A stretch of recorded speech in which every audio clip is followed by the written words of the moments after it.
Ayan, magandang gabi sa bawat isa at sa lahat ng, sa lahat po ng, makakapanood nitong ating, live sa ating, GTF, page. So, salamat sa Lord, lagi nating kikilalanin na ang bawat pagkakataon ay siyempre galing sa Lord.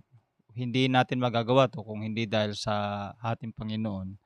So, ngayon, meron tayong pagkakataon kaya magpasalamat tayo sa Lord dahil, makakapagbahagi tayo ng kanyang mga salita at ang kanyang mga salita ay, nagbibigay ng, gabay at linaw sa buhay ng bawat tao lalo na sa mga nangyayari ngayon, 'yan. Sa mga magulo, sa mga nababalitaan natin, 'yan. So, hayaan natin na ang salita ng Diyos ang magsabi kung ano ang dapat nating gawin sa panahon na tayo ay, nasa panahon ng kaguluhan ba, 'yan. So, 'wag tayong sasabay sa mundo, 'wag tayong sasabay sa, kung papaano mag-response ang mga tao sa mga nangyayari sa ngayon. Okay, so before that, let me pray. Hingi tayo ng, gabay sa Panginoon. Sige, Panginoon, maraming maraming salamat muli sa gabing ito, sa pagkakataon na ito na makapagbahagi ng iyong mga salita. Panginoon, gawin mo po kaming karapat-dapat. Hayaan mo po na ang iyong mga salita na maihahayag sa gabing ito ay magministeryo po sa aming mga puso at magbigay ng, gabay, linaw, Panginoon, sapagkat sabi mo sa iyong mga salita na ang iyong mga salita ay gabay sa aming mga paa, Panginoon. Siyang ilaw sa aming, nilalakaran, Panginoon, upang hindi kami maligaw ng landas, Panginoon. Salamat po, Panginoon, muli sa gabing ito. Pagliwanagin mo po ang aming isip at hayaan mo na ang banal na Espiritu, Panginoon, ang siyang patuloy na mag-alis, Panginoon, ng mga anumang hadlang upang kami ay hindi makaunawa ng iyong mga salita. Tulungan mo po kami sa gabing ito, Panginoon, na mapagbulay po namin ang iyong mga salita. Ano po ang marapat po namin gawin sa panahon ng kaguluhan, Panginoon, lalo na po sa nangyayari sa aming panahon. Salamat po muli, Panginoon. Sa inyo po namin ibinabalik ang lahat ng papuri at pasasalamat, pagdakila sa pangalan ng aming Panginoong Hesus. Amen. Ayan. So, dito sa atin, alam natin na maraming taong galit. Yan. Maraming taong galit, maraming taong disappointed dahil sa nangyayari sa ating gobyerno. Siyempre wala tayong dapat papaboran dahil may mga malinaw naman ang instruction ng Biblia kung papaano tayo dapat mag-response sa ganitong klaseng pangyayari. Kumbaga, as a Christian, ano ang iyong posisyon sa mga bagay na ito? Ayan, kakampi ka ba sa Duterte o kakampi ka sa Marcos dahil sila yung namamahala? So, hindi naman yun ang basihan. Ang basihan kung ano yung sinasabi ng salita ng Diyos. Siyempre, dapat po kasi tayo, gaya ng sinasabi ng salita ng Diyos, ang sabi ng Biblia sa Ikalawang Korinto chapter 13 verse 8, sapagkat para sa katotohanan lamang ang maaari naming gawin at hindi laban sa katotohanan. Yan. Kaya tayo, kung ano yung sinasabi ng Biblia, that is final and that is the truth. So, doon tayo pumosisyon. Yan, hindi tayo kakampi dahil pabor tayo dito o hindi tayo sasali sa anumang maling o sa anumang negatibong kaisipan sa isang panig dahil lang tama sila na o justifiable yung kanilang inis, yung kanilang galit o yung kanilang disappointment. So, remember, we are a Christian, naniniwala tayo sa salita ng Diyos, and kung tayo ay mga Kristiyano, ay nakalin lang tayo sa kung ano yung sinasabi ng salita ng Diyos. Okay? So, sa ganitong panahon, patungkol sa ating gobyerno, yan siguro, yun yung ating pag-usapan, patungkol po sa ating gobyerno. Kagaya niyan, maraming, gaya ng sabi ko kanina, maraming galit, kalat sa news, ah, magulo, disappointed ang mga tao dahil, sa mga nangyayari. So, alam naman natin ang issue, 'no? So 'yan. So, tayo ba na mga Kristiyano, ano dapat ang posisyon natin sa gano'n? 'Yan. Ano dapat ang posisyon natin sa gano'n? So, tingnan natin kung ano yung sinasabi ng Biblia, okay? 'Wag muna tayong sasabay sa kung ano yung emosyon ng tao o sa kung ano yung palagay ng tao, okay? Kasi siyempre sumasabay lang ang tao sa kung ano yung nangyayari o nagre-response lang tayo sa kung ano yung pangyayari. Pero siyempre, we are for the truth. Sabi ng Bible, we have nothing against the truth, but for the truth. So, since we are a Christian, so let us look, sama-sama natin tingnan sa salita ng Diyos, ano ang dapat na posisyon natin sa ganitong panahon. Okay? So, unang-una siguro, tingnan natin ang sinasabi ng 2 Timothy. Sabi rito sa 2 Timothy chapter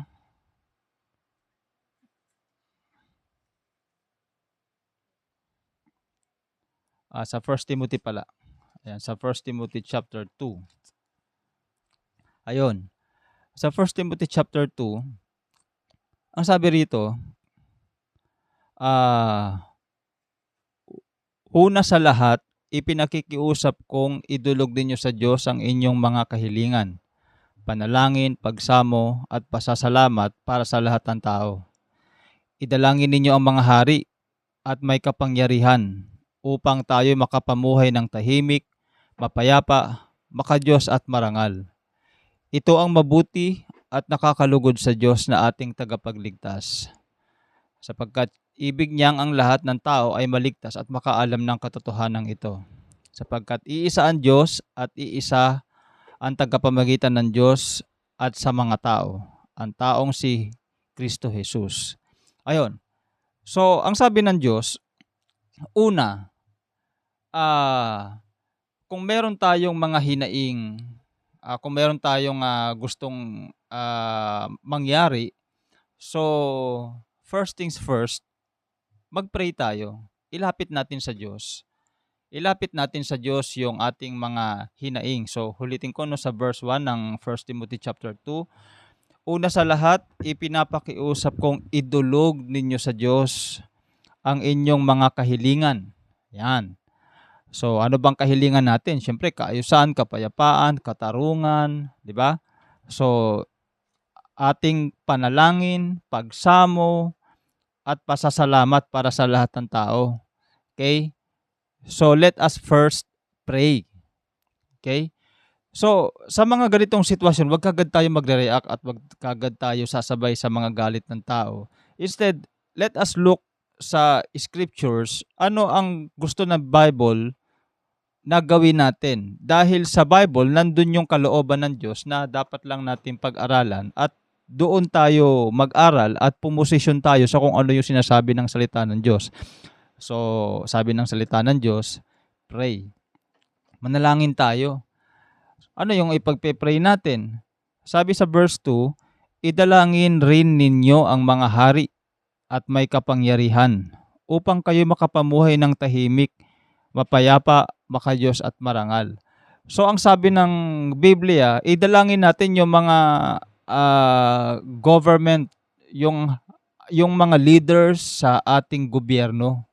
Yan, kasi noong unang panahon, siyempre mga panahon ng hari. Kaya ang sabi dito, hari. Siyempre panahon natin, panahon ng demokrasya, 'di ba? So presidente. Okay? So in essence, yung mga leaders, yung mga namumuno sa ating pamahalaan. So kaya instead na magalit tayo sa Marcos, dapat ipanalangin po natin. Dapat manalangin tayo at kung mananalangin tayo, syempre, hindi naman yung curse. Abay, grabe ho, marami ngayon nagpo-post ang kanilang panalangin. Pinopost pa nila sa Facebook yung kanilang prayer sa Family Marcos. Napakasama naman ho nun. Okay? Dahil hindi ganun ang direksyon ng Biblia na ating gawin, kundi ipag-pray natin. Ang sabi ng Bible, kung ipapanalangin natin sila, makakapamuhay tayo ng mapayapa, marangal, maka-Diyos. Ang sabi rito, idalangin rin ninyo ang mga hari at may kapangyarihan upang tayo makapamuhay ng tahimik, mapayapa, maka-Diyos at marangal. So, magkakaroon tayo ng katahimikan sa ating syudad if we learn first to pray. Okay? Kung ano man ang performance ng ating gobyerno, so nakaka-disappoint man, pero ang response, hindi yung madala ka doon sa kanilang mga siguro pagkukulang o sa mga maling nagagawa, kung mayroon mang mga mali talaga. So, but kung may mga ganon, ipanalangin natin sila. Kasi, syempre, apektado rin tayo sa ganon kung yung kanilang performance medyo hindi maganda. Syempre, kahit paano, apektado pa rin tayo. Okay? Gayunpaman, dapat idinadalangin po natin sila sa ating Panginoon. Tulungan natin ang ating gobyerno, tulungan natin ang ating mga leaders sa pamamagitan ng pananalangin. So, hindi man nila tayo kilala, pero kilala tayo ng Diyos. Okay?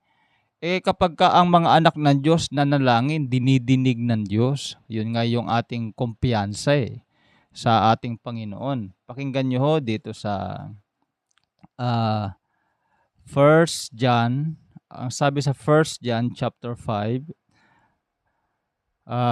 verse 14. May lakas loob tayong lumapit sa Kanya dahil alam nating ibibigay niya ang anumang hingi natin kung ito'y naayon sa Kanyang kalooban. So, inireveal sa atin ng Scripture na kalooban ng Diyos na ipanalangin natin yung ating gobyerno. Kalooban ng Diyos yun. Okay? At ang sabi, kung ipapanalangin natin sila, okay, kailangan natin silang ipanalangin upang makapamuhay tayo ng mapayapa, tahimik, maka-Diyos, at marangal. So we need to pray for them para magkaroon tayo ng maayos sa pamumuhay. So kaya maaari nating sabihin na kaya nangyayari din yung mga ganitong bagay is dahil dahil walang nagpe-pray o walang nagkakaisa sa panalangin para sa ating gobyerno. So alam niyo ho na kung tayo na mga Kristiyano ay magkakaisa, maaring kahit na hindi perpekto ang gobyerno, pero kaya ng Diyos na ibigay ang kaayusan. Okay? Kaya niyang ibigay ang kaayusan sa ating bayan. Okay? Dahil at the end of the day, hindi naman kung sino ang namumuno sa atin, kung bakit tayo magiging maayos, kundi ang Diyos pa rin dahil siya pa rin ang may kapangyarihan ng lahat. Okay? So kaya tayo na mga sumasampalataya sa Diyos, huwag tayong papadala sa mga nangyayari sa mundo. Huwag po tayong padala sa galit, huwag tayong magpadala sa mga disappointments ng mga tao, bagamat maaring umagri tayo sa isa at mag-disagree tayo sa isa. Pero ang sinasabi ng Biblia, let us pray for our leaders. Ipanalangin po natin sila. So, imbis na magalit tayo, tumulong na lang tayo sa pamamagitan ng panalangin. So, anyway, pinapakinggan tayo ng Diyos at kalooban ng Panginoon na ipanalangin natin ang ating mga government officials. At ang promise, upang makapamuhay tayo ng mapayapa, marangal, maka-Diyos at buhay na may katahimikan. Amen? Naniniwala po ako kayang-kaya yan gawin ng Diyos kung magkakaisa tayo sa panalangin. Kaya halimbawa sa ating lugar, hindi man sa gobyerno sa mga matataas na mga officials talaga sa gobyerno, halimbawa sa mga barangay levels lang, pinagpe-pray ba natin yung ating mga barangay official, yung mga tanod natin, pinagpe-pray ba natin kasi parte ng gobyerno yan kaya siguro sa ating lugar medyo mataas ang karahasan o may medyo hindi maganda ang pamamahala is dahil walang gaanong nananalangin. Instead na manalangin siguro pagka nakita na yung pagkukulang ng mga government officials, ang gagawin ng pati mga Kristiyano makikisabay din na titirahin din yung mga mali imbis na manalangin. Okay? So, yan ang pagkakaiba natin sa mga hindi sumasampalataya kay Kristo. Pero tayo, na mga sumusunod kay Kristo, sumusunod tayo sa Diyos, ang sabi ni Kristo, let us pray for them. Ipanalangin natin sila at yan ay kalooban ng Diyos. So, yan po yung una. Panalangin natin sila. Okay? Yung ating gobyerno. So, ano pa yung dapat nating gawin? Okay? So, ang sabi naman dito sa Roma 13. Sa Roma 13. Okay? Verse 1 hanggang 17. Ang sabi rito, ang bawat tao ay dapat pasakop sa mga pinuno ng pamahalaan, sapagkat walang pamahalaang hindi mula sa Diyos, at ang Diyos ang nagtatag ng pamahalaang umiiral. Kaya nga, ang lumalaban sa pamahalaan ay lumalaban sa itinalaga ng Diyos, at sila'y nararapat sa parusa. Ang mga pinuno ay hindi dapat katakutan ng taong gumagawa ng mabuti. Ang mga gumagawa lamang ng masama ang dapat matakot. Kung ayaw mong matakot sa mga pinuno, gumawa ka ng mabuti at pararangalan kanila. Sila'y mga lingkod ng Diyos para sa ikabubuti mo. Ngunit kung gumagawa ka ng masama, dapat kang matakot dahil sila'y may kapangyarihang magparusa. Sila'y mga lingkod ng Diyos na nagpaparusa sa mga gumagawa ng masasama. Kaya nga, dapat kayong pasakop sa kanila, hindi lamang upang hindi kayo maparusahan, kundi alang-alang na rin sa inyong mga budhi. Iyan ang dahilan kung bakit kayo nagbabayad ng buwis. Ang mga pinuno ng pamahalaan ay mga lingkod ng Diyos at ito ang kanilang tungkulin. Ibigay ninyo sa bawat isa ang nararapat sa kanya, magbayad kayo sa mga dapat bayaran, magbayad kayo o magbigay kayo ng buwis sa dapat buwisan, igalang ninyo ang dapat igalang, at parangalan ninyo ang dapat parangalan. So, pangalawa is yung magpasakop. Yan. Yung magpasakop tayo sa mga namumuno sa atin. Especially, ang tinutukoy kasi dito, yung mga government officials, yung mga batas, yung mga panuntunan, okay? Para maging safe tayo. Para hindi tayo hindi tayo mapariwara o hindi tayo hulihin dahil gumagawa tayo ng krimen o dahil lumalabag tayo sa kautusan ng ating gobyerno. Tandaan po natin, malinaw ang sinasabi ng Biblia dito sa Roma chapter 13 verse 1 hanggang 7. So ang tinutukoy po dito ay yung pamahalaan. Okay? Hindi po dito tinutukoy yung iglesia. Okay? Dahil iba ang iglesia, iba ang church. Okay?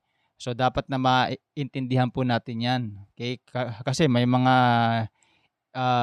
ibang nagtuturo na hinahalo nila na lahat daw to, pati daw to sa church. Okay? So, hindi ho ganon. Dahil ang trabaho nila malinaw, parusahan ang dapat parusahan.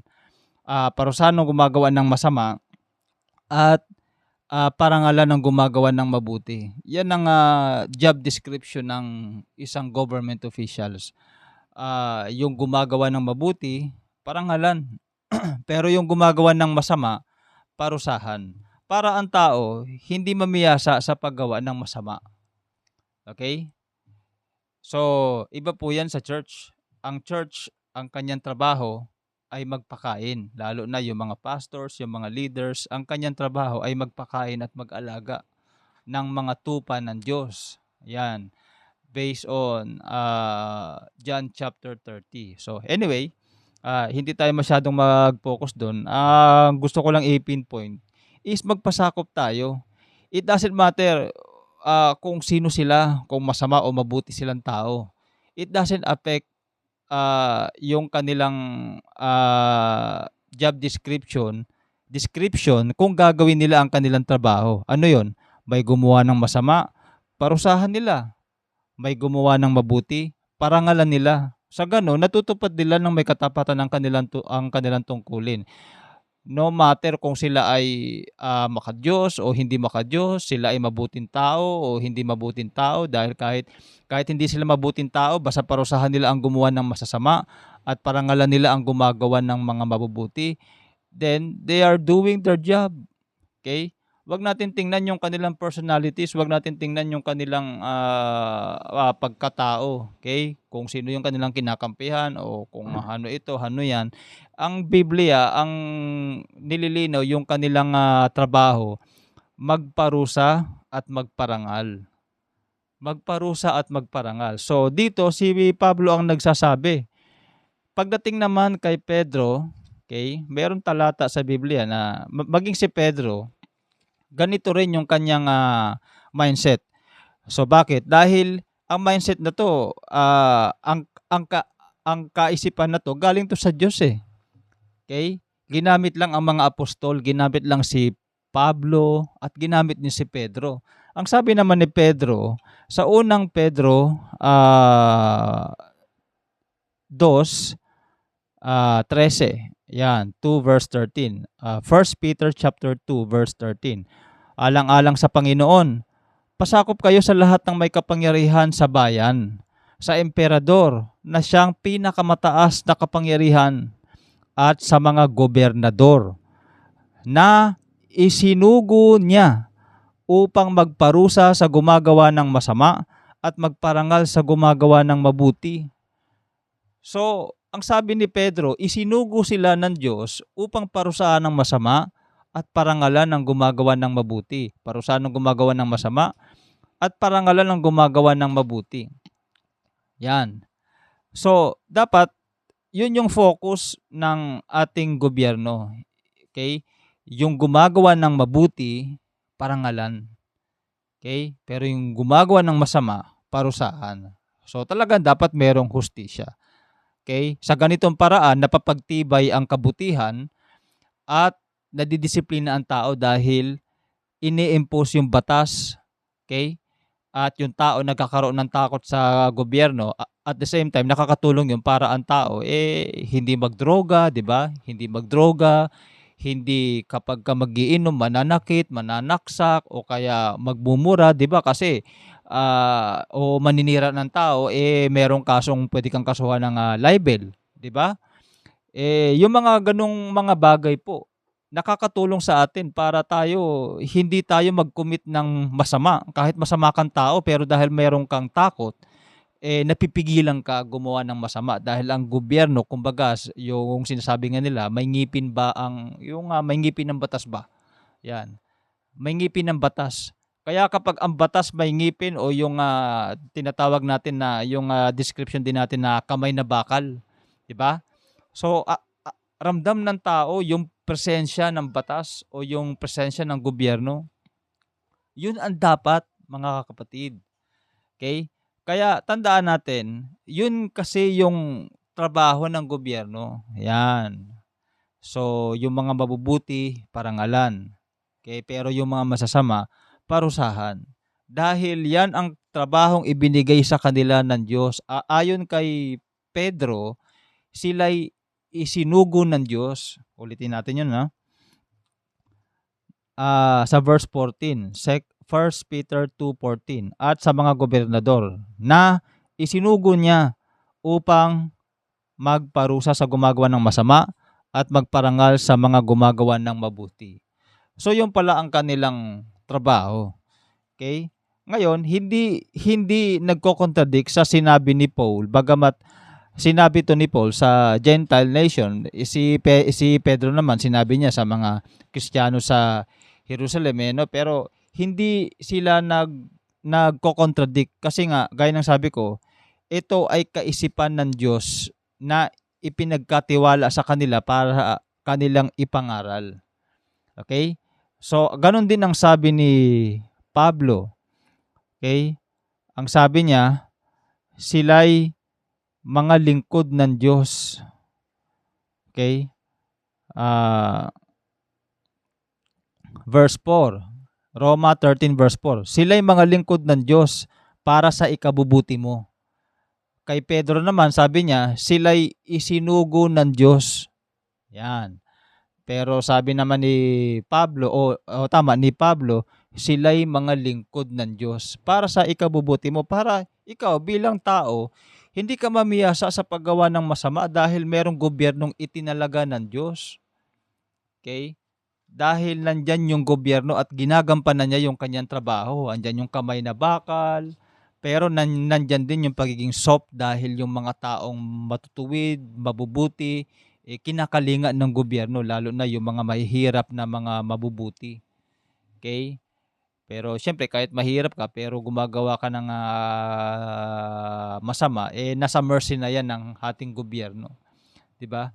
So, anyway, yun yung pangalawang puntos. Ano yung dapat nating gawin? Pasakop tayo sa ating gobyerno. So, yung una, ipanalangin natin sila. Pangalawa, magpasakop tayo sa kanila dahil sila'y, sabi ni Pedro, sila'y sinugo ng Diyos. Sabi ni Pablo, sila'y lingkod ng Diyos para sa ikabubuti natin. Okay? Kaya, since sila'y lingkod ng Diyos, sila'y sugo din ng Diyos. Anong dapat natin gawin?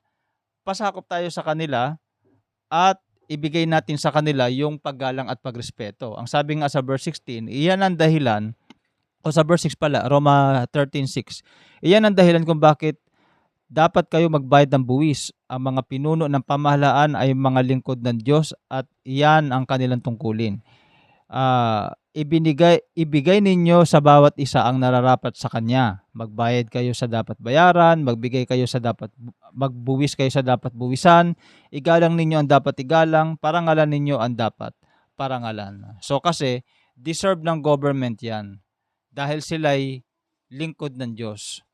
Ang sabi ni Pablo o ni Pedro, sila'y sugo ng Diyos. Kaya, ibigay natin ang ating mga buwis, okay? Lalo na kung tayo ay napakayaman, yan. Ibigay natin yung ating mga buwis. Okay? Do hindi lingid sa atin na may mga gobyerno na talagang naa-abuse yung part na yan. But anyway, si Lord na ang bahala sa kanila. But we must pray for them. Lalo na kung nakikita natin yung mga government officials natin, mga napapasama. Kasi sabi nga nung iba, pagka nandyan ka na, naku, magiging magnanakaw ka na kahit ano daw ganda ng puso mo. Pero kapag sumampa ka dyan sa gobyerno at nagtrabaho ka dyan, hindi pwedeng hindi ka makukorap. Okay? Dahil yan daw ang nature dyan. Anyway, sabi nila yon. Pero syempre, tayo, pumosisyon lang tayo sa kung ano yung sinasabi ng Biblia. Manalangin tayo para sa kanila, magpasakop tayo. Dahil sila'y sugo ng Diyos, sila'y lingkod ng Diyos para sa ating ikabubuti. Okay, so last, ano ang dapat na posisyon natin? Lalo na kung ang ating gobyerno, hindi niyan, let's say, hindi niya na nagagampanan ng kanyang tungkulin, medyo, alam niyo na, gaya ng reklamo ng marami ngayon. Nasa tingin ng nakararami, yan ang senaryo ngayon. Okay, so mula dyan, buksan natin ang Biblia dito sa Isaiah chapter 3 verse 1 to 10. So ang Isaiah chapter 3 is isa sa mga paborito kong chapter sa Biblia. Dahil lalo na yung chapter 10 dito, ito yung may longest favorite verse. Yan. So anyway, ito ang sinasabi. Aalisin na ni Yahweh ang makapangyarihang Panginoon sa Jerusalem at sa Huda, ang lahat nilang ikinabubuhay at pangangailangan, ang tinapay at ang tubig, ang magigiting na bayani at ang mga kawal at ang mga hukom at ang mga propeta, ang mga manghuhula at ang mga matatandang pinuno, ang mga opisyal ng sandatahang lakas, ang mga pinuno ng pamahalaan at ang mga tagapagtayo, ang mga mahusay na salamangkero, gayon din ang mga biyasa sa mga hagimat. Ang mamumuno sa kanila ay mga musmus na bata. Mga sanggol ang sa kanila ay mamamahala. Aalipinin ng bawat tao ang kanyang kapwa. Hindi igagalang ng kabataan ng matatanda, maging ang hamak ay lalaban sa nakakataas sa kanya. Darating ang araw na pupuntahan ng isang tao ang kanyang kapatid sa mismong bahay ng kanyang ama upang sabihin, mayroon kang balabal kaya ikaw na ang mamuno sa amin. Ikaw na ang mamahala sa gumuho nating kabuhayan. Ngunit tututol ito at sasabihin, hindi ko kayo matutulungan. Wala kahit tinapay o balabal sa aking bahay. Huwag ninyo akong pamahalain sa ating bayan. Gumuho na ang Jerusalem at bumagsak na ang Huda, sapagkat sumuway sila kay Yahweh sa salita at sa gawa. Nilapastangan nila ang kanyang maningning na kalagayan. Ang pagkiling nila sa iba ay katibayan laban sa kanila. Gaya ng Sodoma, hayagan sila kung magkasala. Hindi nila ito itinatago. Kawawang mga tao, sila na rin ang nagpahamak sa kanilang mga sarili. Ngunit sabihin mo sa mga taong matutuwid, mapalad kayo sapagkat pakikinabangan ninyo ang bunga ng inyong pinagpaguran. Okay? Ibig sabihin sa English, ang sabi kasi doon, tell to the righteous, it is well for them. Yeah. Kumbaga, in a sense, okay lang yun, hindi kayo apektado nun. Kung righteous ka. Yun. So, kapag ang isang tao ay nabubuhay sa katuwiran, abay kahit bata ang mamahala sa atin, meaning walang alam, puro failures, syempre bata yan, iba yung pamamaraan ng kanyang leadership. At bagsak yung ekonomiya. Imagine yung tao naghahanap ng mamumuno sa kanila. Di ba yan nangyayari ngayon? Naghahanap tayo ng mga mamumuno sa atin? O kaya sabi ng iba, ibalik si Duterte. O in a sense, ganun din yung sinasabi rito. So naghahanap tayo ng matinong leader. 'Di ba? Sabi ng iba, hindi na bali yung doon ako sa nagmumura, may nagawa naman. Anyway, ibig lang sabihin, kahit gaano kagulo yung ating ekonomiya, kahit gaano kabagsak ang kabuhayan, okay? O failure ang leadership sa ating bayan, yung worst senaryo na pwedeng maranasan natin sa ating bansa. Okay? Dahil sa pagiging failure ng mga government officials. Anong gagawin natin? Okay? Ang sabi ng Bible, manatili tayong matuwid. Sapagkat kung matuwid kang tao, hindi ka apektado ng mga bagay na yan. Ang sabi ng Bible, ang sabi sa verse 10, aanihin sapagkat mapapakinabangan ninyo ang bunga ng inyong pinagpaguran. Okay? So, yung ginagawa mong mabubuti dahil matuwid kang tao, aanihin mo pa rin yun. Okay? Yung ginagawa mong mabubuting bagay, aanihin mo pa rin yun. Kasi kahit na ganun ang ating gobyerno, sabihin natin na parang worst scenario na itong nangyayari sa atin ngayon, magkakaroon ng kudita, ganyan. So, siyempre maraming pwedeng hindi maganda mangyari at maraming matatakot, babagsak ang ating ekonomiya, maraming mawawalan ng trabaho, kumbaga magre-reset na naman yung ating ekonomiya. So, siyempre hindi madali yan at maraming nangangamba, maraming magwo-worry at maraming natatakot na magutom, mawalan ng trabaho dahil lang sa mga failures ng ating government officials. Pero sa kabila ng yan, na pwede mangyari, kahit yung pinaka-worst pa na mangyayari, pwede kang hindi maapektuhan kung patuloy kang nagtatanim o gumagawa ng mabubuti. Dahil isa kang taong matuwid, gagawin ng Diyos, aanihin mo pa rin yung iyong ginagawa. Yung pinagpaguran mo, aanihin mo pa rin. Okay? So, ano bang dapat natin gawin kapag tayo ay nasa ganitong sitwasyon? Magbulay tayo, mag-aral ng kanyang mga salita ayon sa sinasabi ni Santiago chapter 1. Ang taong nakikinig at sumusunod sa salita na kanyang napakinggan ang siyang pagpapalain ng Panginoon sa lahat ng kanyang mga gawa. Ibibless ng Lord yung ating mga kamay kung tayo ay nakikinig at sumusunod sa kanyang mga salita. Okay? Na sign ng isang katuwiran ng isang tao. Okay? So, yan po yung mga bagay na maaari po nating gawin o kung saan tayo po posisyon bilang isang Kristiyano. Okay? So, sa pagre-recap po natin, una, ipanalangin natin ang ating mga gobyerno, ang ating mga government officials. Siyempre, sa ating panalangin, wag naman natin silang isumpa. Okay? kalooban ng Panginoon na yung mga reklamo natin, complain natin, yung mga hinanakit natin, sa Lord na lang natin sabihin, and then hilingin natin sa Diyos na maging maayos yung mga namumuno sa atin. I-bless sila ng Lord. Wag po natin silang i-curse gaya ng ginagawa ng iba. May napanood pa nga ako binidyohan pa niya kung papaano niya kinukulam ang mga ating presidente. So hindi na rin ho yun tama. At hindi ganoon ang gusto ng Diyos na ating gawin. But we must pray for him, sa ating presidente, na gawin niya ang tama, gawin niya ang mabuti. So i-petition natin yun sa Diyos, tayo na mga Kristiyano. Okay? Hilingin natin yun sa Diyos. So yun, pray, wag tayo magsawa manalangin hanggang sa may makita tayong magandang resulta, magandang nangyayari sa ating gobyerno. Okay? Siyempre, pangalawa, magpasakop tayo dahil at the end of the day, sila ay sugo ng Diyos, sila ay mga lingkod ng Diyos for our own good, para hindi tayo mapahamak, hindi tayo mamiyasa sa paggawa ng masama. Matakot tayo at makaiwas tayo sa mga masasamang gawain na makakapagpahamak din sa atin in the future. Okay? Imagine, pamilyado kang tao, dahil lang nagalit ka, pinatay mo yung kapwa mo, hinuli ka ng pulis, sinentensyahan ka, kinulong ka, imbis na nagtatrabaho ka, nasa kulungan ka tuloy. Kawawa tuloy yung iyong mga anak, kawawa tuloy yung iyong asawa, 'di ba?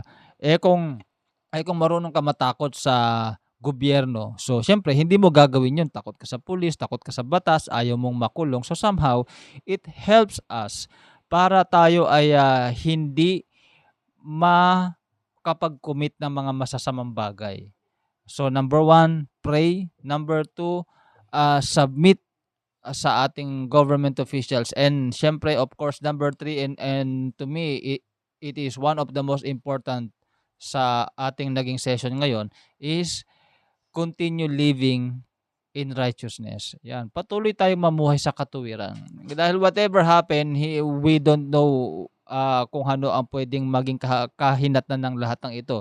Pwedeng magkaroon ng kudeta, sabi nila, marami na daw nagre-rebelde, marami daw mag-aano, ang dami nating narinig. So mangyari man yan o hindi, kung taong matuwid ka, huwag ka matakot, dahil yung ginagawa mo, aanihin at aanihin mo yon, dahil isa kang taong matuwid. Okay? Pangit lang kung Kristiyano ka, sumasabay ka sa galit ng mga tao, para gano'n. So wag na mangyaring gayon. Kristiyano tayo, we have the Bible, we have the scriptures. Aralin natin ano ang sinasabi ng Bible, gaya ng talata po natin kanina sa 2 Corinthians chapter 13 verse 8. We have nothing against the truth, but for the truth. So yan po ang salita ng Diyos. So we pray na yan ay makatulong sa atin para iposisyon natin ang ating sarili, lalo na sa ganitong panahon. So pagpalain po tayo ng Diyos. God bless, mga kapatid.